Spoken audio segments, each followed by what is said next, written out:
So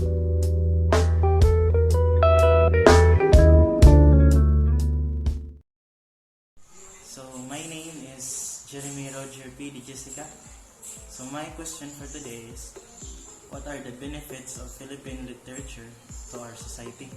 So the benefits of Philippine literature to our society is to learn more about our ancestors and their cultures. Through the Philippine literature, people are able to reconnect and reflect on the different Filipino cultures and traditions passed down throughout the generations. It allows people to learn about where they came from and how past events work to shape the different culture, and we can learn many things about the person's life. It allows us, the Filipinos, to understand better our country's literary legacy, and by studying its literary nature, we would be able to fully understand ourselves and take pleasure in being Filipinos. It can preserve the literature we have today. So it allows people to learn about where they came from and how past events work to shape the different cultures.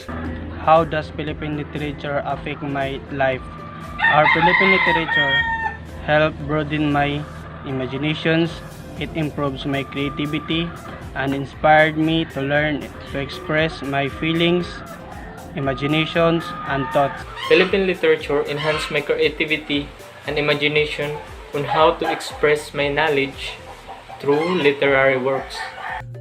It helps me give insights about different things, a certain culture, a certain person, nationality, love, and more.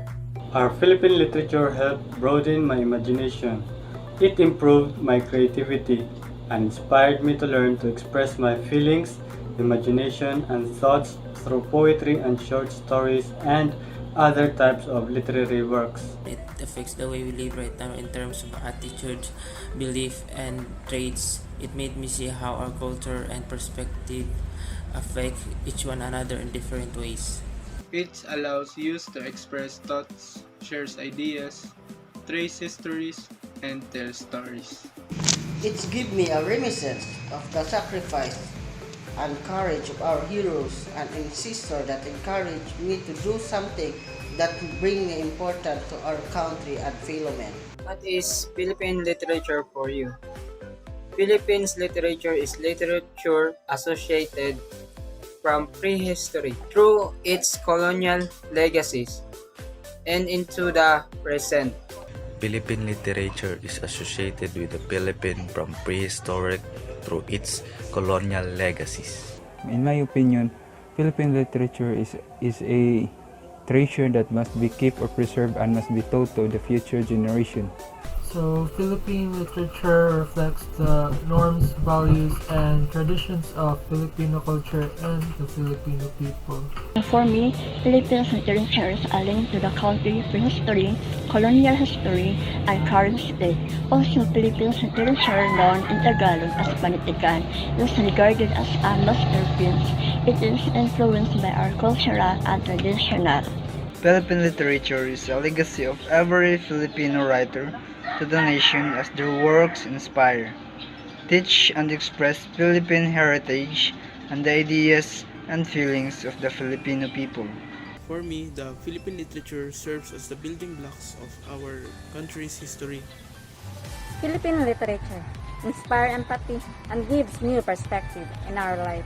For me, it is associated with the Philippines from prehistory. Through its colonial legacy and onto the present, pre-Hispanic Philippine literature was actually passed on from generation, originally through an oral tradition. Why is studying Philippine literature is important?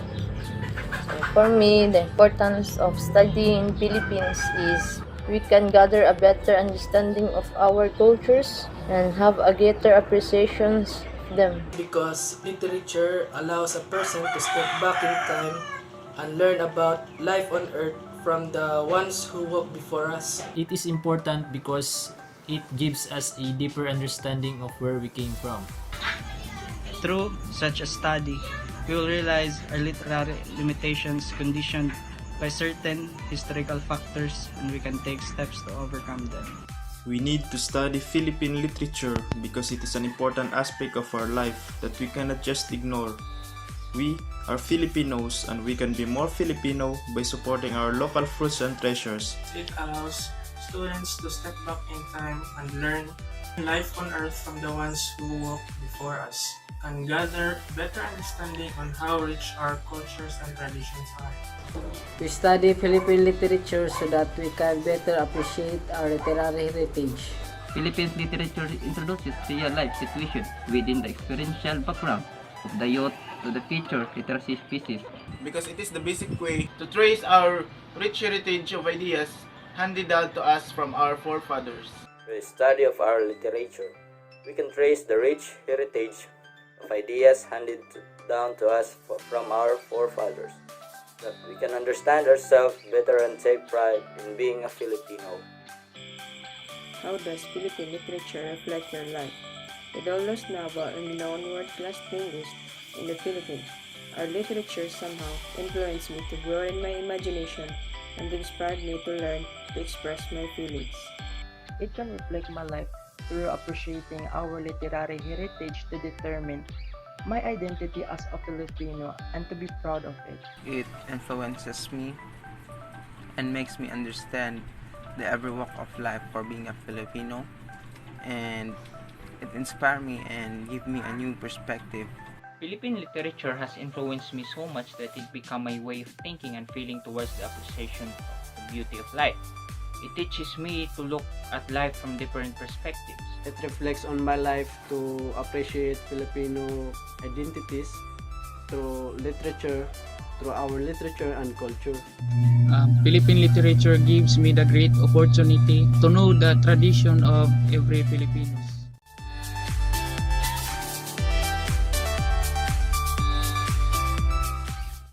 Hi everyone, so this is my poem. It's all about Philippines literature. So, Philippines is a country in Asia. Literature is a reflection of humanity, as well as a hidden message for all of our difficulties. We find ourselves in the sentence of all recent literature. It inspires, delights, and propel us toward our magnificent journey. Literature in the Philippines is not just a window into the past, but also a basis for our present and future. For every period of the time, there is evidence of human existence. So this poem is from The Sorrows of Water, 2000 by Neil Carmelo Garcia, one of the Philippine authors. I love thee the way water loves, which is to say, I wish the world were through with you, so you could return to me ravaged upon the shore, a shell held tight inside my palm. Filipinos. Filipinos are always smiling, though some nations keep insulting for being a simple, low status of living. But hearts and minds are rich in human being. So I am proud to be a Filipino in blood and skin. The religion of Christianity in God we believe in. The own mother tongue we used and for grandchildren. The cultures and traditions from ancients till next generations. Farewell, beloved country, treasured region of the sun, pearl of the sea of the Orient, our lost Eden. To you, eagerly I surrender the sad and gloomy life, and were it brighter, fresher and more florid. Even then, I give it to you, for your sake alone. The Beauty of Philippine Island by Elvira Merchant. The Philippines has a unique history with physical charm and beauty. Enchanting variety of destiny lead along great prosperity.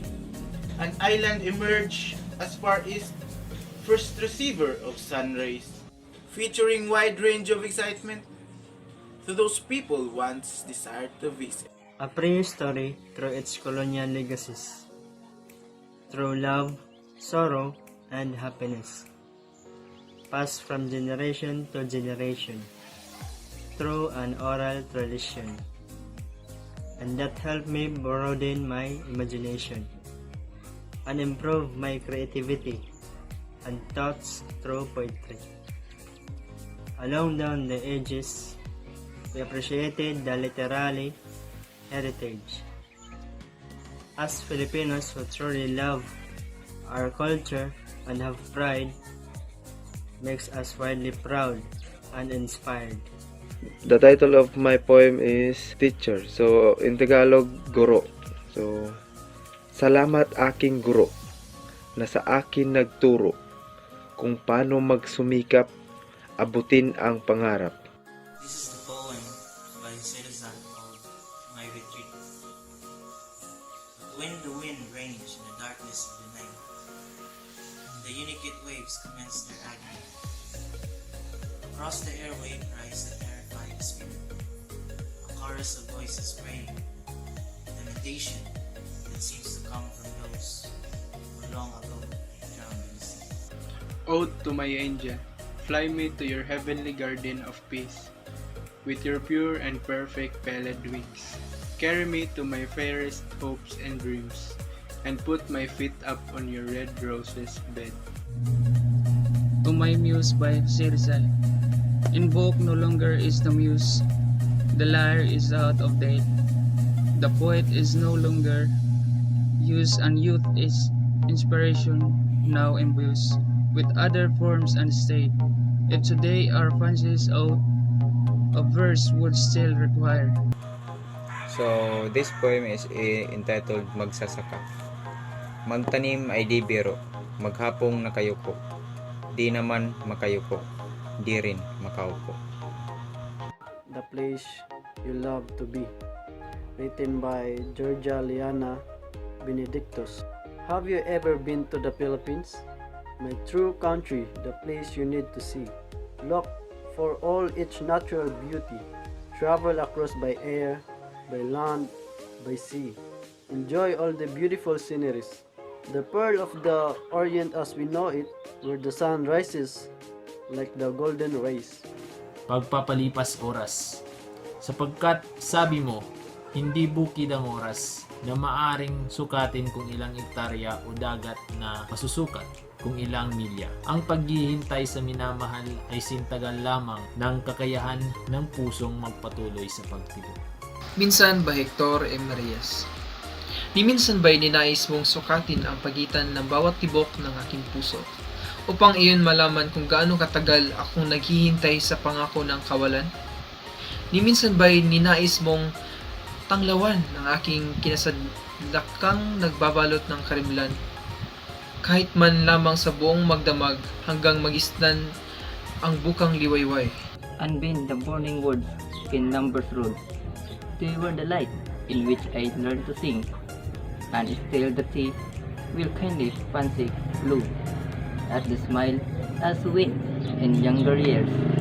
I seen the smiling through the maiden tears, like unfair flowerets wind morning dew, will sunbeams kids its lives of the lowest hope. Santang Buds by Alfonso P. Santos, that in my absence blossoms still beside my window.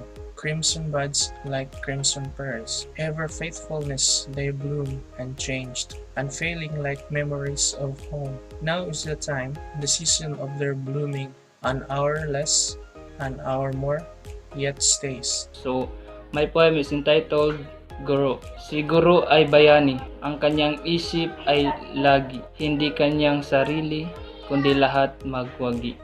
This poem is entitled Filipinos. Filipinos are hardworking and responsible, friendly to others and all hospitable, good moral values and respectful most of all, with long patience and all lovable. Filipinos help each other, whether rich or poor, for those who needs, especially the neighbor. Ang bayan ko ni Jose Corazon de Jesus. Ang bayan kong Pilipinas, lupain ng ginto't bulaklak. Pag-ibig na sa kanyang palad, nag-alay ng ganda at dilag. At sa kanyang yumi at ganda, dayuhan ay nahalina. Bayan ko, biniyag ka, asadlak sa tusa. Moonlight on Manila Bay. A light siren, ethereal florist, its beam effulgent on each cresting wave.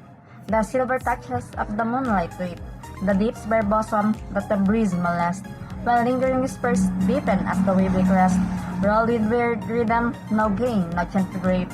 Pag-ibig sa tinubuang lupa ni Andres Bonifacio.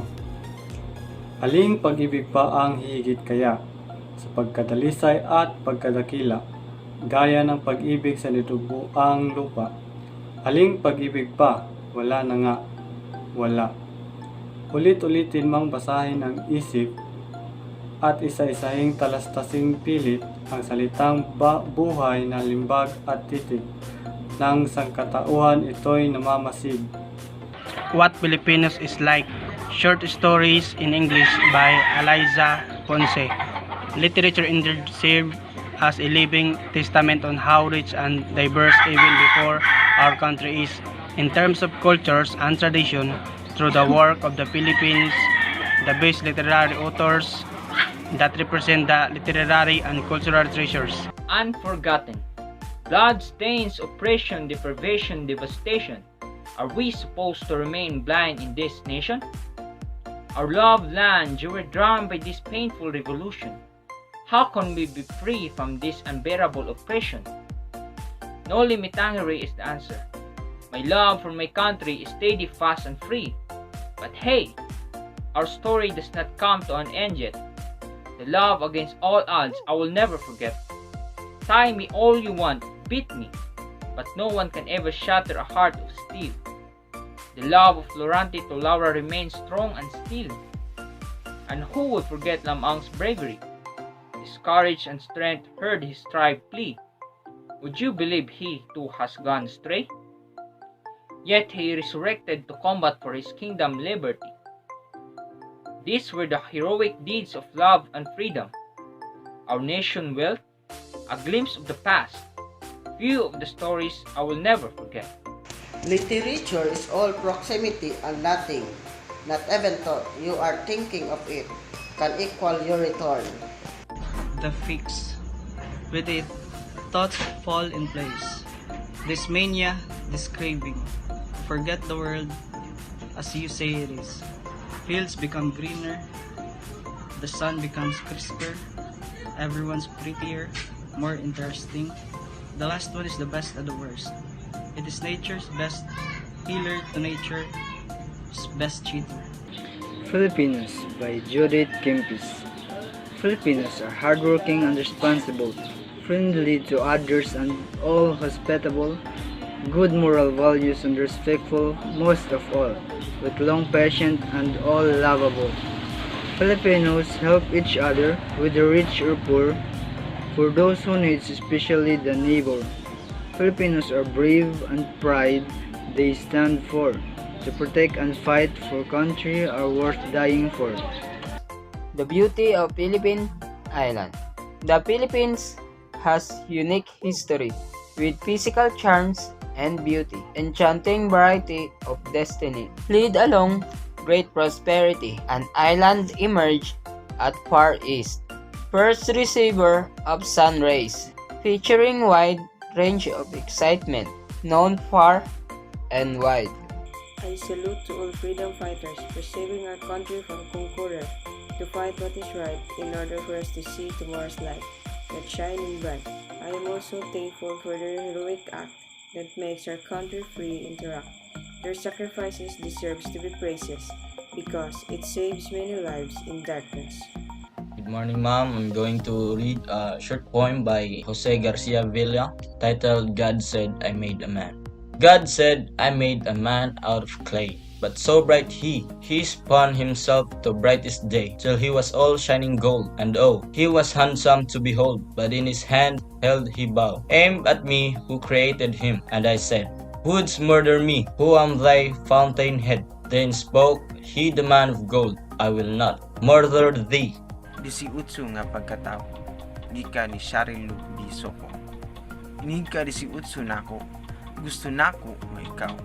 Akong kinalasan nga masayaw, pero unsaon man ako, nga naman kay uyab. Anhirab ako taman, magsigir ako pangandoy nimo. Wala jud ko'y pag-asa sa imo, bisag matagad lang kunimo. Bahalag igo ra ko nimo tanawon, bahalag di ka makigistorya. Nako, okay ra, inani ko nga nakaangay kaayo nimo. malipay na ko kaayo. First, a poem must be magical by Jose Garcia Villa. First, a poem must be magical, then musical as a seagull. It must be a brightness moving, and hold secrets of birds flowering. It must be slender as a bell, and it must hold fire as well. It must have the wisdom of boughs, and it must kneel like a rose. It must be able to hear the luminance of dove and deer. It must be able to hide what it seeks like a bride. Philippine literature is as necessary to every Filipino's mind as an oxygen and water to our body. Reading Philippine literature helps the brain develop and the imagination to soar, ranging from ironic drama to jocular comedy and more. Pilipinas kong mahal, mahal kong Pilipinas, ang bansang aking kinakatayuan, sa tuwid-tuwin ay pinagpipitagan. Perlas ng silangan kong bansagan, itinatangi ka ng sambayanan, nasan ka man, hawak kamay sa puso't diwa, aking sinasariwa. Mga bayaning nagbuwis ng buhay mula na ako'y magkamalay. Pilipinas ang bansa kung saan payapang namumuhay, sagana sa yaman, tradisyon at kultura. Likas mong ganda ay nakakahumaling, ipagmamalaki ka saan man makarating. Sa mga tao'y galak ay namutawi. Pilipino kang tinuringan, hindi nabibili ng sinuman. Hindi magpapatalo sa kahit anuman. Abot kamay ang pangarap, sa bansang puhunan ay pagsisikap. The beauty of Philippine Island. The Philippines has a unique history with a physical charms and beauty. Enchanting variety of destiny laid along great prosperity. An island emerged at Far East, first receiver of sun rays. Featuring wide range of excitement, the people wants and desires to visit. Known far and wide as an island of paradise, margined by beige and white beaches, exquisite coral along crystal seas. An island empire of the east, vast trees from primeval forest, luminous rivers and full of sceneries make attraction of all tourists. Along the peak of mountain ranges, we step the beautiful dikes and plain, inhale the cold breeze of the wind, seeing a wonder of the flourishing green. Millions of species we meet, wild animals and colorful birds in pairs. Fresh fruits and vegetables we eat, harvested from the blaze of the field. My last farewell by Jose Rizal. Farewell, dear fatherland, clime of the sun cares, pearl of the Orient seas, our Eden lost. Gladly now I go to give thee this faded life best, and were it brighter, fresher, or more blessed, still would I give thee nor count the cost. On the field of battle, mid of the frenzy of fight, others have been given their lives without doubt or head. The place matter not crypts, or laurel or lily white, scaffold of open plain, combat or martyrdom plight. This ever the same to serve our home and country need.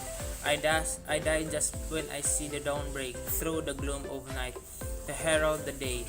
And if color is lacking, my blood thou shalt take, poured out the need for their sake, to die with crimson the waking ray. The title of my poem is Kalikasan. Ganito nga ang hangin, simoy na langapin, pilit na panatilihin para sa buhay natin. Let's Unveil by Charlie P. Villazor. Prose dramas or poetry. All of these are products of Philippine literary history, rooted up with many languages, as you can see, but thoughts and emotions tend to be settled free.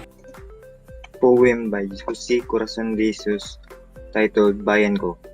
Ang bayan kong Pilipinas, lupay ng ginto't bulaklak, pag-ibig na sa kanyang palad, nag-alay ng dat-dat dilag, at sa kanyang yumi at ganda, dayuhan ay nalina, bayan ko binihag ka, nasaglat sa dusa.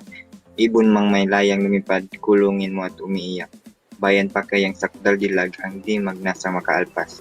Pilipinas kong minumutya, pugan ng luha at kutalita, aking adhika makita kang sakdal laya.